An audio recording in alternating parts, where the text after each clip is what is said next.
Rreshtet e Duborës të ditëve të fundit, shoqëruar me temperatura të ulta, kanë ndikuar negativisht në kolonitë e bletëve në juglindje të vendit, sipas kryetarit të shoqatës bletëricëve të juglindjes, Kledian Kosturi. Kushtet e pafavorshme atmosferike kanë penguar rigjenerimin e familjeve të bletëve në kohën e duhur.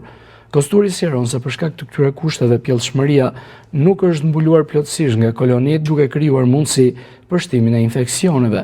Kjo situatë paraqet një problematikë serioze për bletëricët, të cilët tashmë përballen me sfidën e ruajtjes së numrit të familjeve të bletëve dhe sësisë së mjaltit. Kolonia nuk mund të arrijë të mbulojë gjithë pjellin që ka hedhur mbretëresha.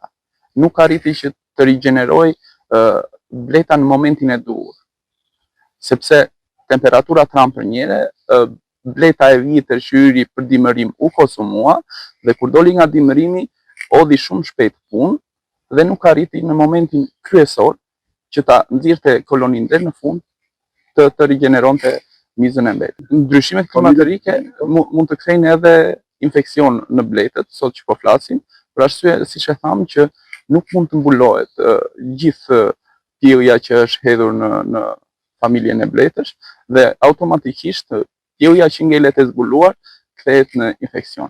Ktu duhet të ketë kujdesin më të madh bletari që të pastrojë atë konizë që nuk është mbuluar nga kolonia. Specialistët këshillojnë bletëricët që përveç ushqimit suplementar të monitorojnë me kujdes gjendjen e kolonive dhe të marrin masa parandaluese për infeksionet. Vetëm me kujdes dhe ndërhyrje të vazhdueshme mund të sigurohet mbijetesa e bletëve gjatë kësaj periudhe të vështirë dimërore.